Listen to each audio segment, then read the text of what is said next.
Welcome to the deep dive. Today Yeah. we're really getting into the weeds on that USF Bulls versus UNC Charlotte 49ers soccer match. Yeah.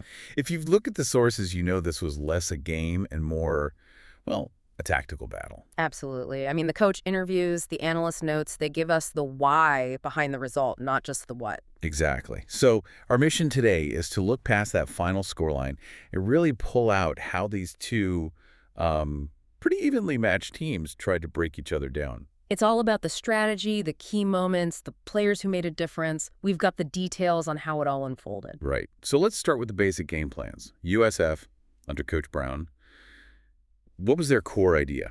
Well, their whole approach was built around patience and clinical finishing. They weren't looking for lots of shots necessarily, but high-quality chances. Patience and quality. Oh. And that showed up in their formation, right? Yeah. The 3-5-2. Yeah, the 3-5-2, which, as you know, can leave you a bit exposed at the back if those wingbacks bomb forward. Sure. So they needed something extra to make it work against a team like Charlotte. Right. They needed constant movement, specifically those third-man runs, interchanges, basically.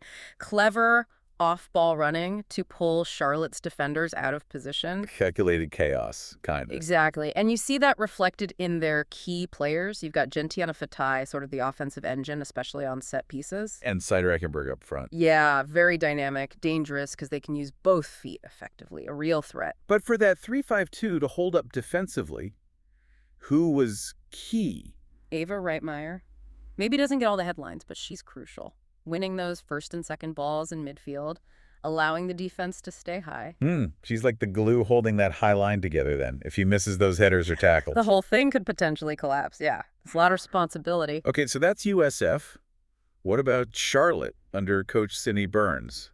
A different approach. Totally different. Charlotte was all about possession, but specifically about denying space centrally. They wanted to force USF wide. And they combined that with a high press, right? Trying to win the ball back quickly. Yeah, very aggressive when they lost possession. Plus, they had this gritty mentality, as the coaches called it, often finding ways to score late goals. Interesting.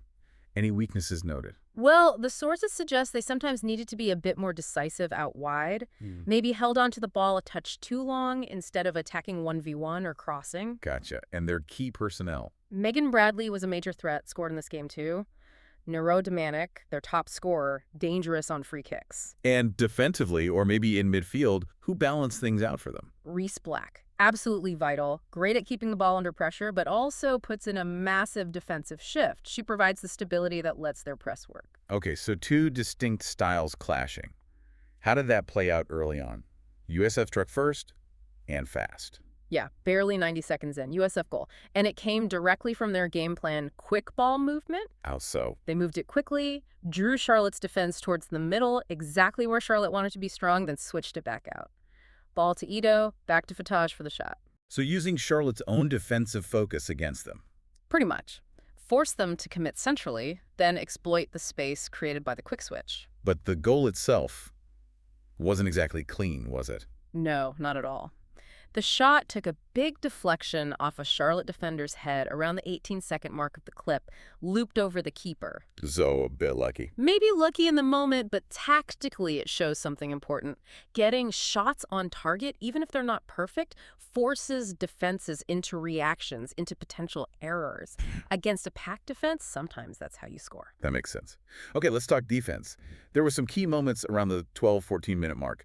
First, a USF mistake. Yeah, minute 12, a really poor clearing header from a USF defender. Didn't get any distance on it, just sort of popped it up near the edge of the box. Oh, dangerous. Very. Amelia Brown for Charlotte pounced on it, got a powerful shot off. It went high, but it highlights the wrist. One sloppy clearance gives away a great chance. But then, just a couple of minutes later, USF showed good discipline, right, against Dominic. Right. Neurodemanic went on this incredible solo run, beat several players, looked really dangerous inside the box.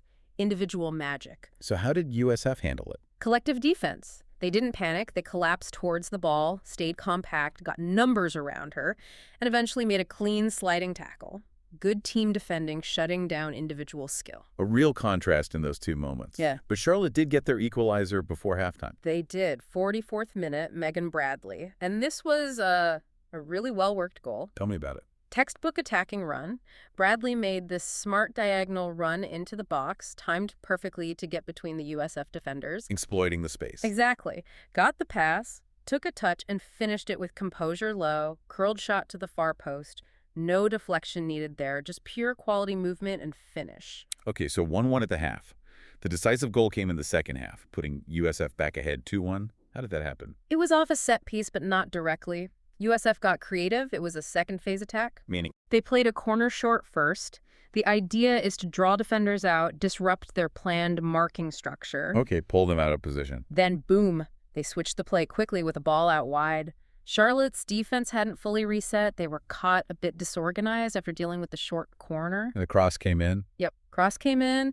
And again, a bit of chaos. It deflected off a sliding Charlotte defender and into the net. Another deflection goal for USF. It was. But this one was manufactured by the clever set-piece routine and exploiting Charlotte's momentary lapse in defensive organization. Right, so after that, things got pretty dramatic, right? Near misses at both ends. Oh, yeah.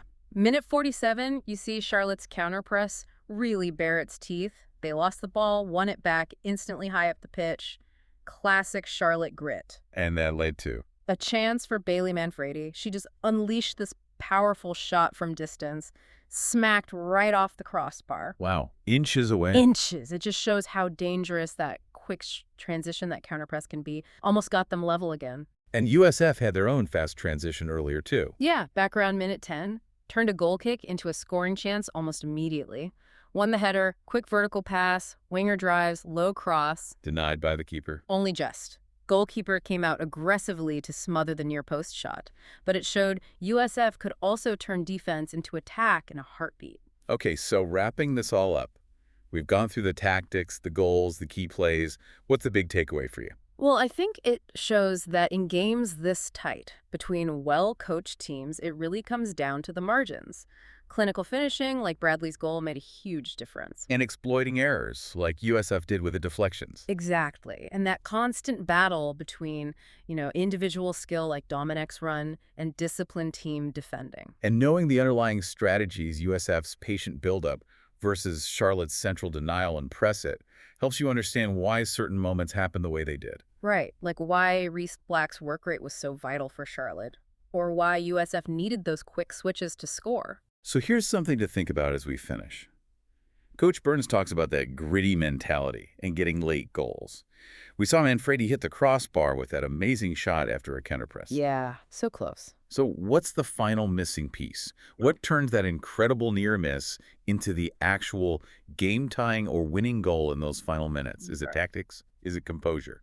That's the million-dollar question, isn't it? That razor-thin difference between hitting the bar and finding the net, especially under pressure late in a game. Something for you all to chew on.